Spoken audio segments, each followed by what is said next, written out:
This podcast is brought to you by Cyber attacks can be prevented. Checkpoint, you deserve the best security. Hi there, it's Jonathan and Yonit. I hope you're having a good Pesach or Passover break. We are bringing you conversations we have loved over recent months of the podcast. And we really wanted to bring you this conversation with Rachel Maddow of MSNBC, obviously one of the country's leading TV hosts, brilliant journalist. When we spoke to her, she had just launched a new podcast series, which I think went on to be one of the biggest podcast series of the year in the United States, soon to be a major motion picture at the hands of no less than Steven Spielberg. It was called Ultra, and it was about Hitler's American friends. It was about fascism in America in the 1930s and 40s. Some shocking revelations. It was a gripping conversation, we thought. So here, once again, is a special guest on Unholy, Rachel Maddow.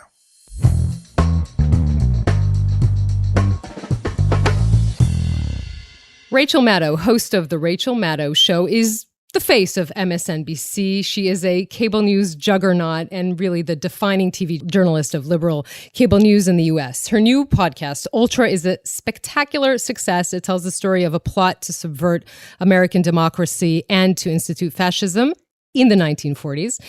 It really sends shivers down your spine and is eerily relevant to today. We'll discuss all this and more. And Rachel, thank you so much for talking to us today on Unholy. I'm so happy that you guys asked me to do this. I'm thrilled. Thank you for listening to the podcast. Thank you for saying those nice things. I'm really excited to talk to you guys. We love the podcast, so we're so excited to have you on ourselves because it is completely riveting and tells a story that I think very few people will have known before. In fact, you make a point of how little known this story is. One of your interviewees in the show is a historian who says if you even went down the corridor of her office in the university department, you wouldn't find more than one person who knew anything about this. You tell us how much you want to tell us about it, but I'm curious to know the extent to which you knew any or some or all of this story before embarking on rendering it for a new audience through this podcast.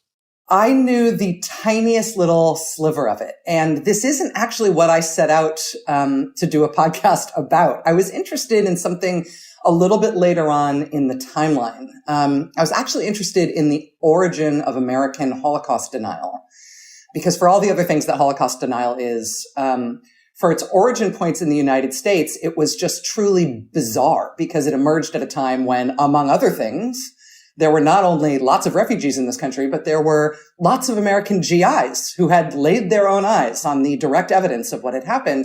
And Holocaust denial started early and very specifically, and it turns out there are some very unusual, very personal stories about where it came from and why. And I was interested in that freak show. And in trying to tell that story, I, started reading and ended up getting to this backstory, which I knew a tiny sliver about. I mean, I knew I had done a little bit of work on a sedition trial that happened a few decades ago in Fort Smith, Arkansas. And I had been thinking about that because we have the big sedition trial around January 6th. And I had this sort of vague sense or semi-informed sense that, hey, sedition trials happen very rarely in the United States and they often fail. And I knew there had been something about that around World War II, but that was kind of it. It turned out when I started doing the kind of backstory of Holocaust denial, I ended up in the trial transcripts of the 1944 Great Sedition Trial, and then trying to figure out who all these characters were. And in learning about the defendants and in particular about the Justice Department and bringing that case, I just waded into this world that I'd never heard of. And that I think it ends up being an important part of the story that none of us know it. It's an interesting and sort of deep question about what stories we tell and what stories we don't. Right. And the fact that there's never actually been a reckoning with this reality. It's kind of been forgotten and sidelined. And I guess we'll talk about this more as the conversation progresses, the sort of eerie similarities between then and now. One of the striking things about this story, not only just how, deep the Nazi involvement in the top branches of the U.S. government during the 1940s was, how deep it was. But also, it's kind of clear and tragic that the legal system, the criminal justice system, is really kind of, inadequately equipped to deal with this kind of threat to national security. And I mean, that is one of the shocking revelations about, when you listen to this podcast. And I wonder if you feel like it's the same today in that regard.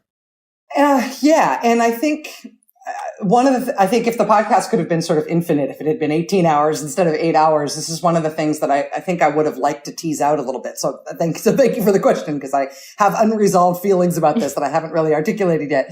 But I feel like the way in which the justice system is inequipped to deal with a threat like this is multifaceted. I mean, in one part of it, it's that, under the Constitution, we have the right of free speech and the right to associate freely. And that means you have the right to say and think horrible things and to associate with people for horrible purposes. Part of what's difficult about prosecuting something like this is that we rightfully have protections to do all sorts of terrible things under the U.S. Constitution. And that just creates a fundamental baseline over which your behavior needs to rise before it is no longer subject to those constitutional protections.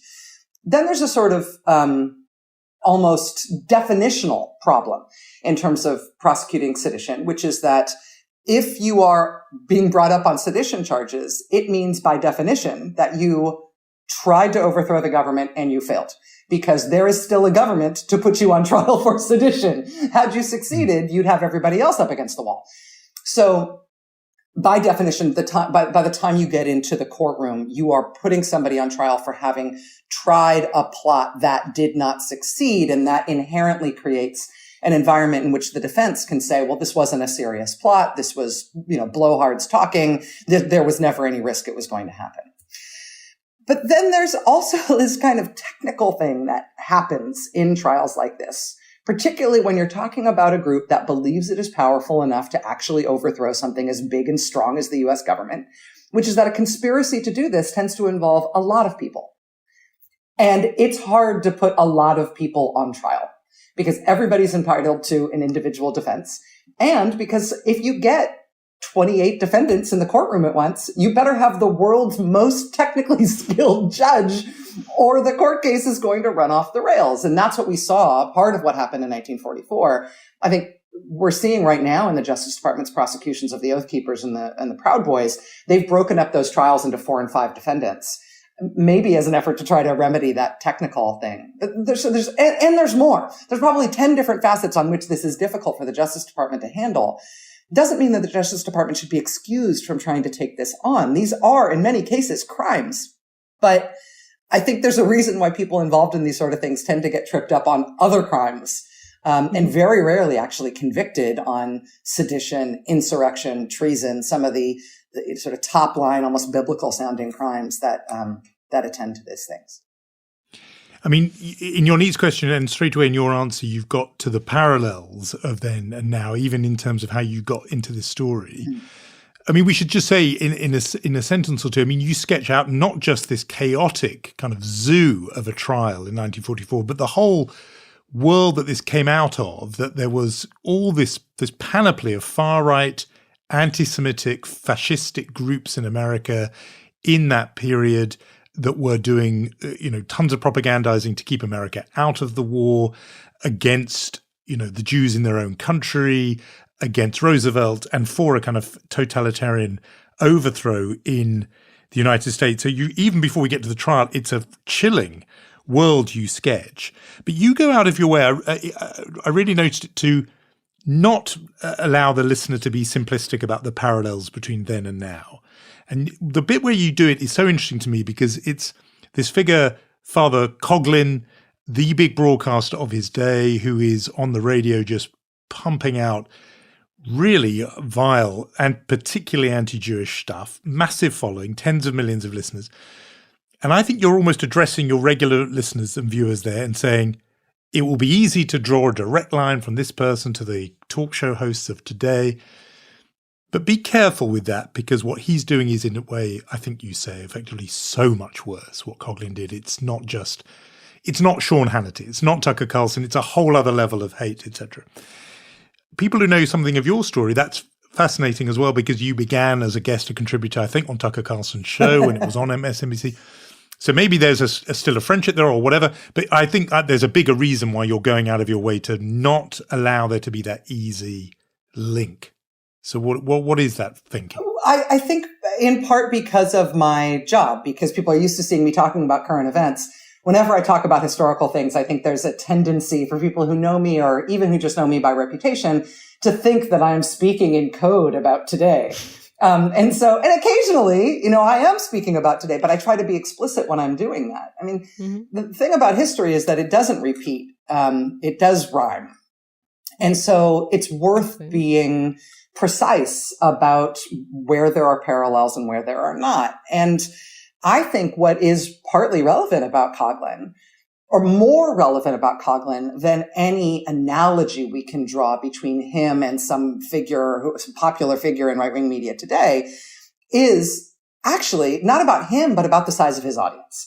Like, the thing that's important to me about Coughlin is not that just that he was influential, or just the content of his anti-Semitic and radical right-wing violent urgings to his audience.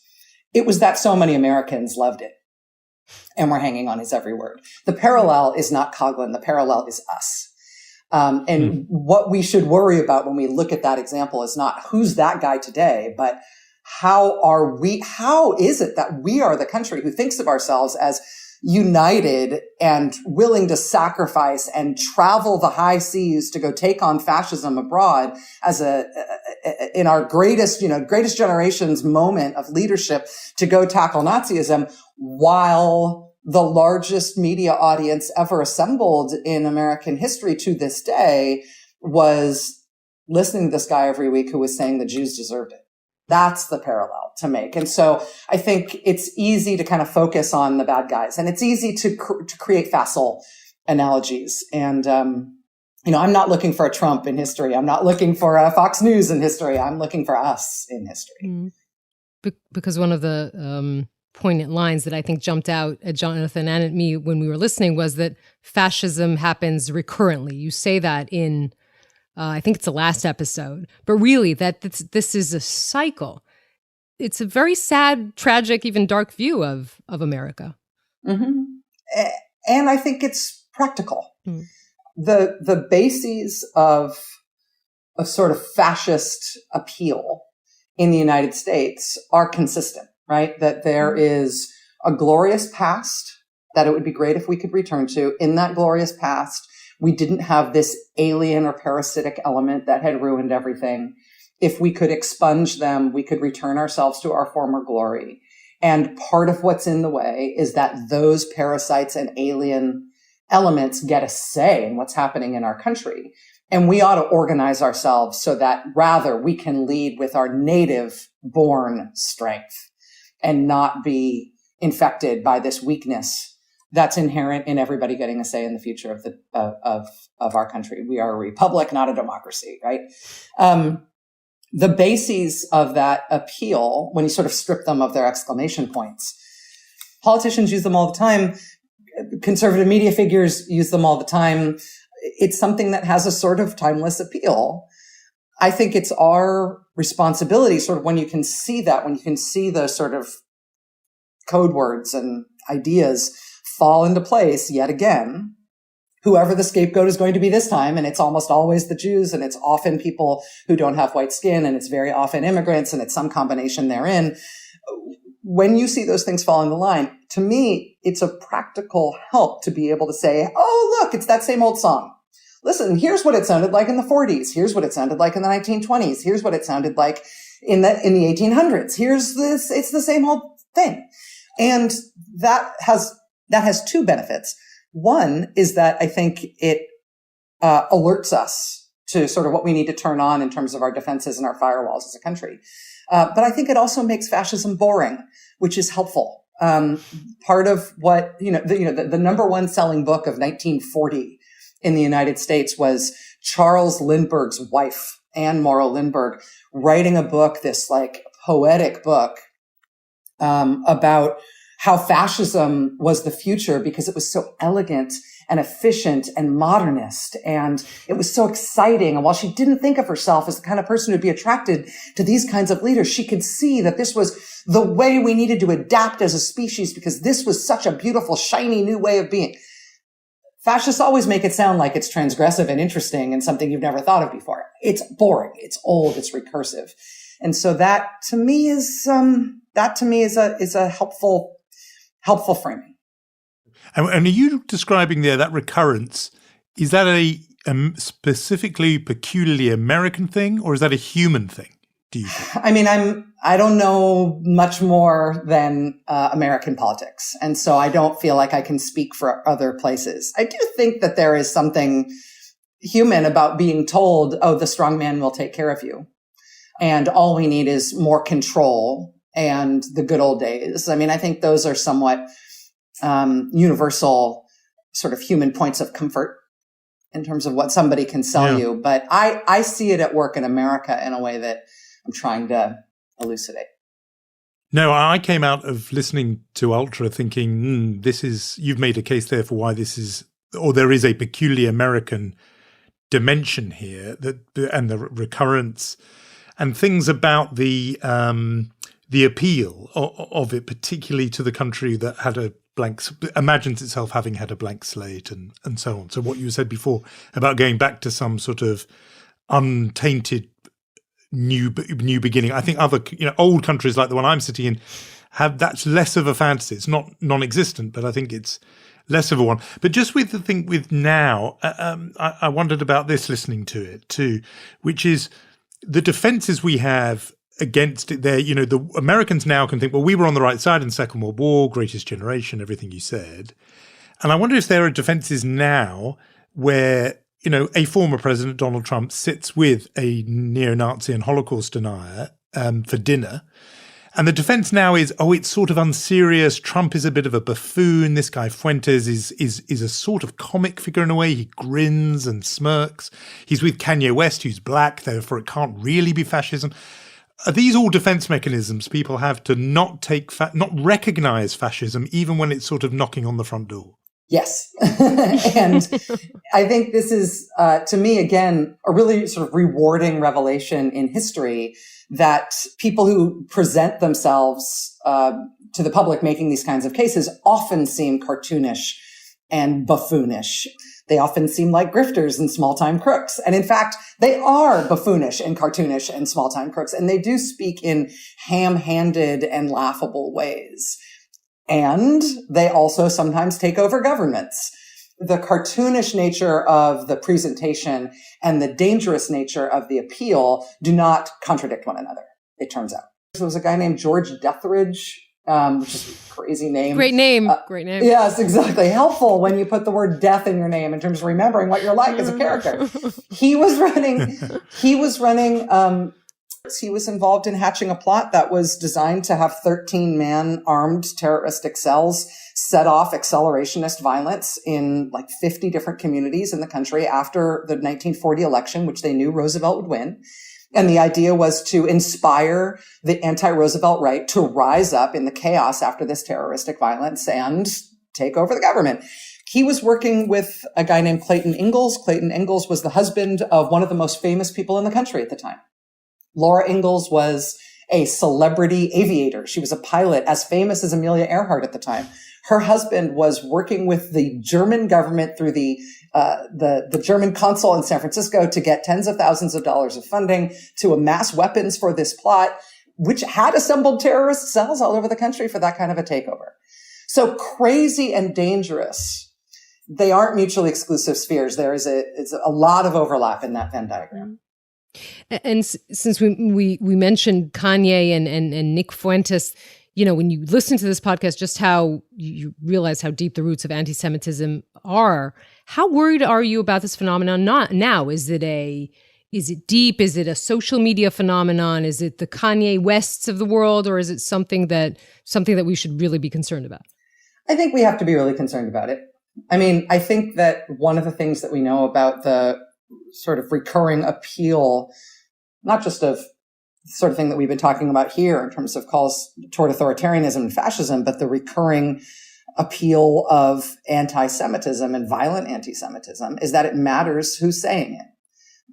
You're always going to have people on the fringe, and you're always going to have crackpots and people who don't have a following and people who are just trying to get attention saying this kind of stuff. But when the microphone gets bigger, the risk gets bigger too. Mm. And people who are inclined toward nihilistic violence are looking for some sort of validation from people who they see as, mainstream gatekeepers. And Kanye West, for all the other things that we think about him and know about him, is a major cultural figure. And for him to be, posting swastikas online and talking about violence toward Jewish people and making the kinds of anti-Semitic rants that he has been, it's going to have consequences for a generation, I think. It's not just going to be those neo-Nazis in LA holding up those banners over the 405 saying Kanye's right about the Jews. It's going to be a generation of young men and others who will use him as a touchstone, both as a gateway into that kind of rhetoric and argument, but also as a legitimizing force. It's super, super, super dangerous. And I think that's why the concerns around Elon Musk and the decisions he's made around Twitter are not just celebrity and business pages intrigue. It's got real consequences for us as a democracy. I mean, just on that, because you mentioned Elon Musk, I don't know how active you are as an individual. Obviously, your show is promoted on Twitter and everything. But what's your read of that? Because that's been such an important forum for journalism, particularly, actually, but as a sort of space. If it's going, and I'd be interested to hear whether you think it is, that's going to have a big impact beyond just the sort of, as you say, the tech pages or the business pages. How do you see that playing out, since you've mentioned it? I don't know. I think the one thing that seems clear is that it's not coming back once you've dismantled a company like that. I mean, Twitter was there's a lot of different kinds of social media companies. Twitter had a unique reach and a unique function, and it evolved, I think, this is arguable, but I think it evolved in an organic way to try to responsibly handle its influence and reach.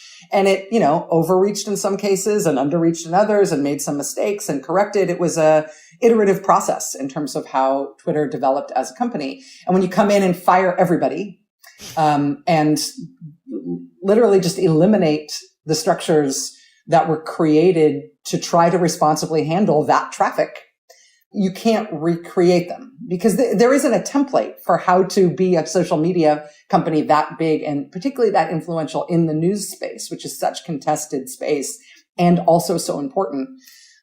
And so I don't think it ever will be what it was.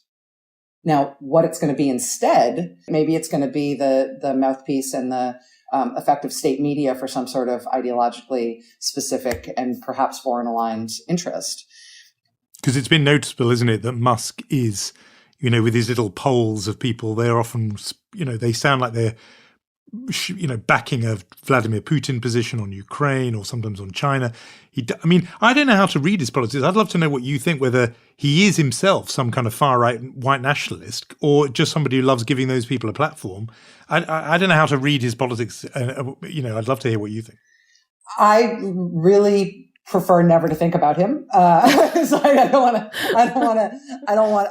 there's no vacancy for any apartment in my head for him to live, which is just part of my own mental health. But I, in terms of his behavior, he just seems like your average kind of red-pilled, middle-aged white guy, right? Like you see this happen with people who aren't notable billionaires, that they get red-pilled. They become entranced by Anne Morrow Lindbergh's idea of an authoritarian future and strongmen who just decide things without input from other people. And that makes it all right, because as long as you have a strongman who sees the future, you just follow him and then everything will be efficient and profitable and everybody will fall in line. That sort of boring romance with the idea of a strongman. Again, we've been singing that song for a long time.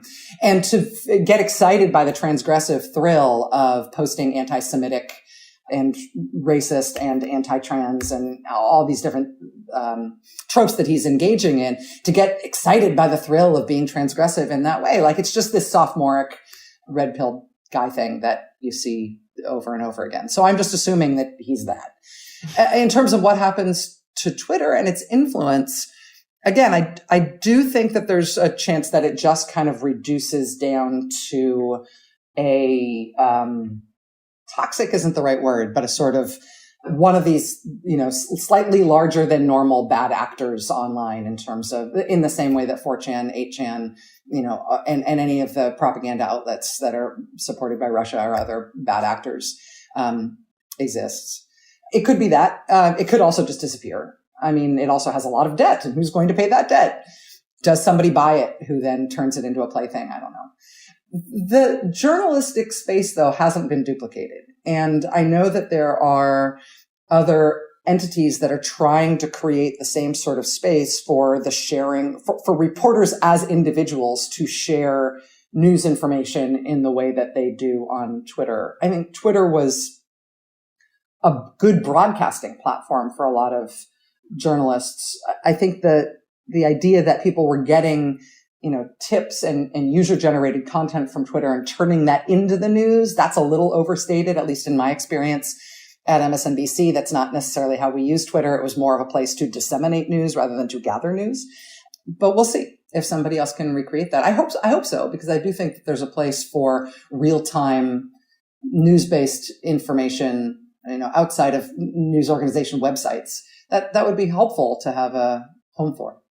But while Twitter is sort of in this free fall, and it really was this, a news source or even an agenda setter, when you look at like the map of what is going on right now in the United States, and that there are a lot of people who think that the news is kind of calcified into echo chambers, right? That people listen to the news that they want to listen to. This reminds me, you had many conversations with Jon Stewart, and he used to say always, to talk about MSNBC and say, you're doing kind of the ideological arms race with Fox News. Is that helpful? That reality that we live in, that everyone believes in what they want to believe in. You can have all the information in the world, but it doesn't mean anything. I mean, the January 6th investigation was all televised, but people can still believe that, the whole thing was rigged and Trump won the elections. That was a long, convoluted question. I apologize. Well, it's more of a topic than a question. I think that there's a difference between, presenting news information and talking about how you feel about the news. And those are two different things, and they have two different functions. And I think people do find comfort in hearing people express their opinions about the news and sort of emote about the news in ways that they identify with or that resonate with them. I think that's real. And I think there's also echoes of that in history. I mean, part of the history in the 1930s and 40s, in terms of going back and looking at that era in history, is that, certain newspapers were definitely a comfortable home for Americans who thought that we shouldn't be in World War II, or that if we were going to be in World War II, we should be on the other side. I mean, there were news organizations in the United States who were a comfortable home for Americans who had that point of view. And some of the great journalistic scandals of the time leading up to World War II involved some of those papers. There's a good case to be made that one of the senators, who was an isolationist senator who features in Ultra, may have been the source of the leak of Roosevelt's plans for the expeditionary force, the American army in Europe, just before Pearl Harbor happened. And that was published in a Chicago isolationist newspaper on their front page. Like, this stuff, again, it isn't new. When it comes to presenting the news, though, take the example of the January 6th investigation.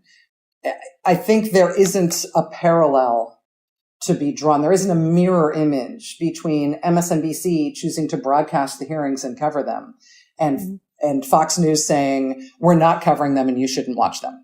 Right. There isn't a mirror image there. Like, there's one side there that is covering the news and the other side saying, no, we refuse to acknowledge. Let's talk about Hunter Biden.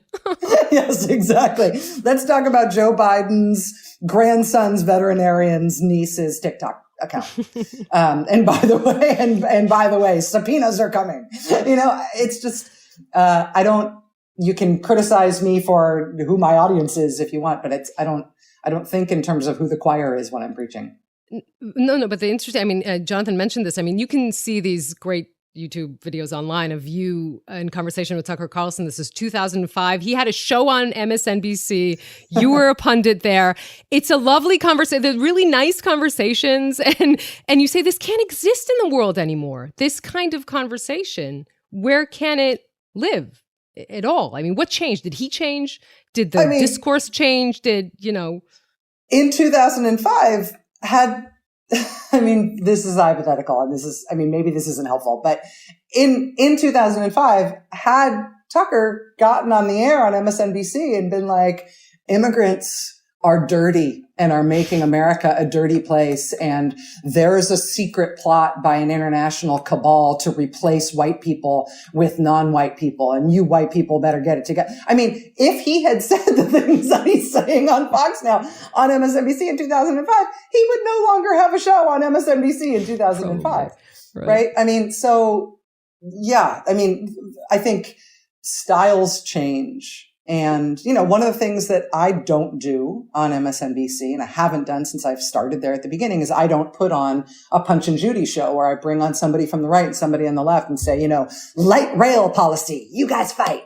And then we watch the fight, and I don't bring on a panel of 6 people at a time for everybody to say one word, and then nobody remembers what the topic is again. Like, I do one-on-one interviews almost exclusively with newsmakers or experts or reporters. That's a stylistic thing. But honestly, to get to the root of what you're asking about, I don't believe that it reduces the value of a news product, of a newscast, of a discussion led by a host on TV about the news, to know where the host is coming from. I was raised in an era where all the newscasters were these sort of voice of God, objective, ostensibly objective non-entities who absolutely had a subjective take on the news that was manifest not so much in what they were identifying explicitly as their opinion, but was manifest in what they chose to cover and what they didn't chose to cover and who they allowed to speak on it with authority. And that sort of false sense of non-subjectivity among supposedly objective non-entity newscasters is something that deserved to die because it was false. Growing up as a kid in the Reagan era, as tens of thousands of Americans were dying of AIDS, and the president wasn't talking about it, and when the White House spokesman spoke about it from the briefing room, it was in veiled anti-gay jokes. That being covered is as if that was the appropriate, that was the national take on what was going on with that epidemic at the time. That's an object lesson in, I think, the inherent falsity and the unacknowledged specificity of that kind of take on the news. And I'm glad that's over. And I will happily tell you where I'm coming from, but I will also run corrections when I get something wrong. I will also abide by NBC News standards in terms of how I present to you the news, and you can fact check me from here to the end of the earth. You can be good at this and honest about this and help people understand the world better while also being real about who you are. I get all that. I just wondered about polarization, particularly how avoidable it is not that there are two competing streams of news that are transparent and open about where they're coming from, but the fact that there isn't a single forum which is accepted grudgingly, complainingly, but by both sides as basically the facts. And here I'm thinking about where I'm sitting, and where there is the existence of the BBC. Sorry about the dog barking. The BBC seems to me to play quite an important political role in this country as a guard against fascism and the things we've been speaking about. Because, like it or not, when all the sort of noise is over, both sides have to say, okay, those are the facts. And that does condition you against some of the sort of post-truth problematic stuff that we've been talking about. And I worry for, as somebody who's been watching America for decades, that the absence of that is what means there's a guard there against polarization and against really the things you're warning about in some ways in Ultra. That guard is missing if two nations are watching two screens and there's no agreed middle area. Forgive me, though. In the United States, I would say that we have what you're describing as polarized or maybe sort of atomized television news in the cable news space. And then we've got newspapers, which I think are playing the kind of BBC role that you're describing. I mean, as much as Trump and his ilk are, denouncing the New York Times as if it's, as if it's the Workers' World Daily or whatever it is, I would say that the great body of American print journalism, New York Times, Washington Post, and the Wall Street Journal, and on and on and on, and including regional papers, plays the kind of BBC role that you're talking about. Whereas in Britain, you have the BBC on TV, but your papers, I'm sorry, I would put MSNBC up against anything that's happening in terms of the British print media. And so, yeah, and you'd be completely right. That's absolutely right. Our papers are massively polarized and broadcast isn't. And in the United States, the opposite.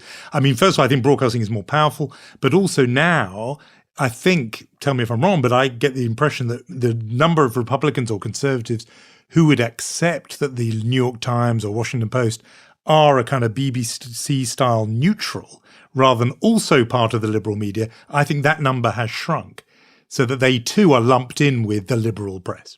Sure. And the right has been making that case forever, right? So in 1972, before Spiro Agnew is forced out of the vice presidency just ahead of Richard Nixon being forced out of the presidency in the Watergate era, the California Republican Women's Conference is turning up to hear him give a speech where he's saying, I will not resign if indicted. I will not resign if indicted. And they all turn up, all these Republican women in the early 70s when the technology for recording things was not that handy. They're all turning up with their boombox tape recorders to record his speech at that event because the media is the enemy of the people and the media is not going to play the important parts of what Spiro Agnew says. And so they're going to circulate it amongst themselves because the media is evil. And, that's Agnew's famous for the nattering nabobs of negativism criticism of the U.S. media. But his whole job in the Nixon administration was to make the American public believe that the media, not some specific partisan part of the media, but the media writ large, that journalism itself is a left-wing cabal.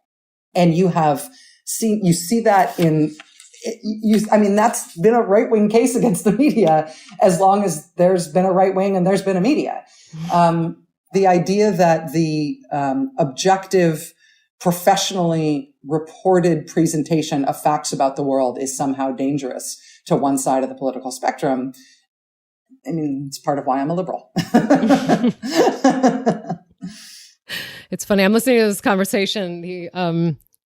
Since my day job or night job is still to anchor the evening news on Israeli television, this is all very interesting, especially the question of objectivity, because when you try to be objective, I think the result is that you get flack from both sides for either being this side or that side. But I'm just picking a thread up to ask on a personal note, because you kind of scaled down that nightly appearance after almost 15 years. I wonder if there's still that kind of rush of live television every evening. I mean, you do it once a week now, if I'm not mistaken, but do you still feel that? You asking for a friend, Yonit? Really just, there's a small milieu of people who are interested in this question. I'm one of them, so I'm just wondering. Are you saying, does it feel different? Does it feel different to do it when I do it one night a week? Does it feel different than it did when I was doing it 5 nights a week? Do you miss that rush of the nightly news cycle? Okay. No. What was going on with me ahead of making that change was that I was breaking down physically, and also that I was feeling like I was becoming dumber. That my mental bandwidth was just sort of getting tighter and tighter and tighter as the accumulative pressure of a daily production deadline made me think shorter sentences and smaller thoughts. And I want to think book length thoughts. You know what I mean? I want to spend my time not just reading reading articles produced for the Daily News. I want to spend my time reading books and digging into archives and thinking things that have a longer arc. And I found myself less and less able to do that, and therefore less able to be creative.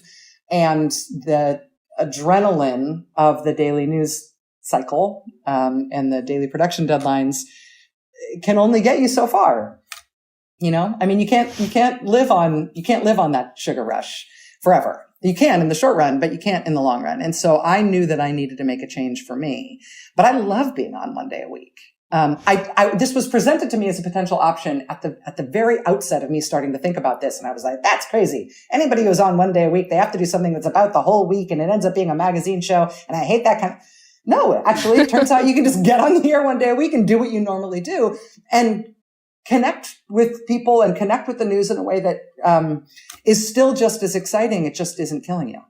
I'm not going to recommend it to you because everybody will be very mad at me if you ever do it. But I will say it is a very satisfying change. Some people might be very pleased. Fewer than you'd think. So since now your new bandwidth enables you to think sort of historical, bigger thoughts, what about with the big sweep of what you've just done and what this striking point that we began with, which is how it was nearly forgotten? And I think you used this phrase about it being memory hold, and that very pointed and charged reference to 1984, the idea that things are deliberately forgotten. They don't accidentally get forgotten. They're put in the memory hole. What happens then to the thing that, as we speak, has just reached a new stage, which is the January the 6th investigation, also an attempted sedition, where, Donald Trump's been referred for criminal charges, possible criminal charges by Congress to the Department of Justice. That could happen. And yet having listened to Ultra, I think to myself, now it seems so big, but in 10, 20, 50, 80 years' time, are we going to remember it? Could it be that, these names that are household names now will be as obscure as the names that you dig up, Deatheridge and the others, in 80 years' time?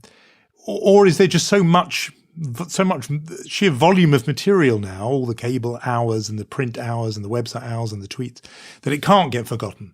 What do you think? I think that stories get forgotten not because of a conspiracy to bury them, but because it's inconvenient or uncomfortable to remember them. And so what feels great for Americans to remember about the World War II era is going to Europe and kicking Nazi butt. Like, that feels great. And so we tell ourselves infinite stories about that. And there are infinite stories to tell about that. And there's nothing to, no reason to take anything away from that. But less comfortable stories about the Americans who in very large numbers didn't want us to do that, or who in smaller but significant numbers, wanted us to fight on the side of the Nazis. Who were preaching to fellow Americans that the Germans were invincible and that there was no reason for us to even try to fight them. And by the way, it wouldn't be so bad if they won. And maybe Hitler was onto something in the way he took on those commies. I mean, the Jews, I mean, the commies. I mean, that doesn't feel as good. And so therefore we didn't tell ourselves that story for a very long time. Now, I'm also self-conscious about the fact that, I am finding it appealing and convenient and interesting to tell this story now in a way that people didn't previously. And I think that's because I see through lines in terms of what we confronted in the 40s and what we're confronting now. Most transparently, the appeal to authoritarian form of government, the critique of democracy, the rise in anti-Semitism and scapegoating attached to people with real political power. Like, I see the parallel. And so therefore that story from the 40s is now has appeal to me, and I think has resonance for people who are hearing it. The other part of it, though, and you could take this as sort of good news, or just sort of sterile diagnostics, but losers get forgotten. Which is a nice, side story that history tells, that history can run them over, right? That's nice. Yeah. I mean, part of what happened with this fascist plot that I read about from the pre-World War II era is that, again, part of what's interesting to me about it is that it involved a lot of people with a lot of political power. There was a paid, high-ranking, very skilled Nazi agent operating in Congress, working with at least 24 members of the House and Senate to distribute the Hitler government's propaganda to American houses, to American homes across the country. It was a big plot. But the members of Congress who were involved, a lot of them were household names. They were the most powerful people in representative government in the United States. And part of the reason we don't know this story is because they went from top of the heap to turfed out by the voters or by their political parties and forgotten. And that's what history does to you when you end up on the wrong side of something like this. And there is a form of political accountability for you in your lifetime. That's what you want in a way. But it then creates a challenge for those of us to go, dig through the history to find these guys, to see how far they fell. That's part of what I love about this kind of work. So what can you tell us about the Spielberg adaptation? And can we all agree that John Rogge has to be George Clooney? Like, can we do that? Can we be on the same page on that, at least, Your lips to God's ears. Please, please. I would love that. I can't really believe it. While the podcast was still underway, I heard from Mr. Spielberg about his interest and when you say still, you mean it hadn't been aired yet? It hadn't been completely aired. We launched the first 2 episodes on the first week and then 1 episode per week thereafter. It was 8 episodes total. We hadn't gotten to episode 8 before I heard from him, which was a thrill. And we actually, there was a bunch of people in Hollywood who were interested from the beginning. I mean, part of it might have been that episode 1 does start with a plane crash, which is a pretty cinematic thing. Jonathan really was thankful for that. He hates planes. He had to fast forward. Yeah, that was all a little bit It was very detailed. I do urge my fellow anxious flyers to get past that first opening of episode 1, because I promise you it's not all about plane crashes. It does get into some absolutely amazing stuff. No, there's that plane crash in episode 1. You can get through it. You can fast forward to act 2 of episode 1 if you want to get past it right away. There is a notable appearance of an airport in episode 8 in the final, but there's no plane crash. No, that's fine because they're all on the ground. Yes, I love they're that. all on the ground. That's all good for me. And we do have the weird Nazi flyer, the pilot lady who drops the anti-war leaflets on the White House, and then her husband gets involved in the plot with George Deathridge. There's a lot of weird flying things. Maybe it's good for people who don't like. I mean, this is a very niche point, but what is it with these aviators? Yeah. I mean, you have the other one, Laura Ingalls. Yeah. What is it about the aviators and fascism? There's something going on there. This is inside for people who have already listened to the podcast and who thought about it too much. Hello. But the fact that you've got the Ernest Landine plane crash, and you've got where one of our prosecutors gets fired, and you've got Charles Lindbergh, and you've got Laura Ingalls, and there is something going on there in terms of the way that the history is speaking to us here that, I don't know. I'm very excited to find out. If Steven Spielberg and Tony Kushner and Danny Strong are going to be involved in making this into something that has that is visual art, that is a movie, just pinch me. I can't believe it. No, I was going to say it's been a thrill to nerd out with you on this because I've been living with it, obsessing with it, listening to it. And now to be able to geek out with the creator of the show is fantastic. And it will make a wonderful film. It's already wonderful as a podcast. We do recommend everyone listening to this to listen to Ultra right away. If you haven't sold it now after this hour, then I don't know quite what people are missing because it has been wonderful, Rachel Maddow. Thank you very much indeed. Thank you so much. Thank you. It's such a pleasure. Really, it's such a pleasure. We'd love to have you on your next podcast. Bring me back. It might be Ultra season 2. At this point, I'm still marinating in these archives. There's still more to find. So thank you guys. This has been great. You guys do a wonderful job here.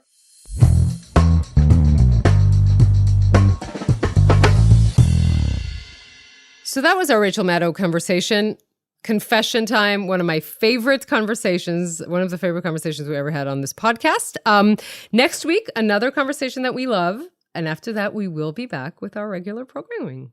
This podcast is brought to you by Cyber attacks can be prevented. Checkpoint. You deserve the best security.